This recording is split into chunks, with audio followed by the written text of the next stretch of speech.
2026 IPL సీజన్లో ఒక్క match కూడా ఆడలేదు సిఎస్కే మాజీ కెప్టెన్ మహేంద్ర సింగ్ ధోని.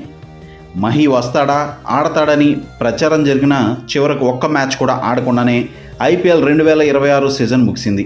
అయినా చెన్నై సూపర్ కింగ్స్ టీం నుంచి అన్క్యాప్డ్ ప్లేయర్ రిటెన్షన్ కోటా కింద 4 కోట్లు దక్కించుకున్నాడు మహేంద్ర సింగ్ ధోని. టీమిండియా కెప్టెన్గా 3 ఐసీసీ టైటిల్స్ గెలిచిన మహేంద్ర సింగ్ ధోని మోస్ట్ సక్సెస్ఫుల్ కెప్టెన్లలో ఒకటిగా నిలిచాడు. ధోనికి బీసీసీఐ నుంచి లైఫ్ టైం పింఛన్ వస్తుందనే విషయం కూడా చాలామందికి తెలియదు.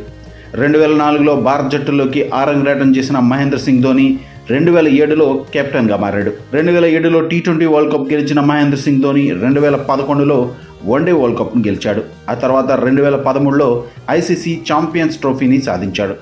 భారత జట్టు కెప్టెన్గా వికెట్ కీపర్గా 90 టెస్టులు 98 టీ20 మ్యాచ్లు ఆడిన మహేంద్ర సింగ్ ధోని 350 వన్డేలు ఆడాడు.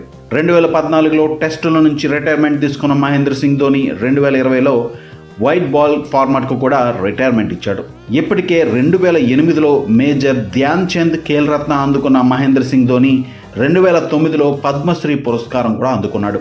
2018లో పద్మభూషణ్ కూడా ధోని ఖాతాలో చేరింది. 2025లో ప్రతిష్టాత్మక ఐసీసీ హాల్ ఆఫ్ ఫేమ్లో చోటు దక్కించుకున్నాడు మహేంద్ర సింగ్ ధోని. బీసీసీఐ నుండి నెలకు 70,000 పెన్షన్ అందుకుంటున్నాడు మహేంద్ర సింగ్ ధోని. మాహీకి జీవితాంతం ఈ పెన్షన్ దక్కనుంది.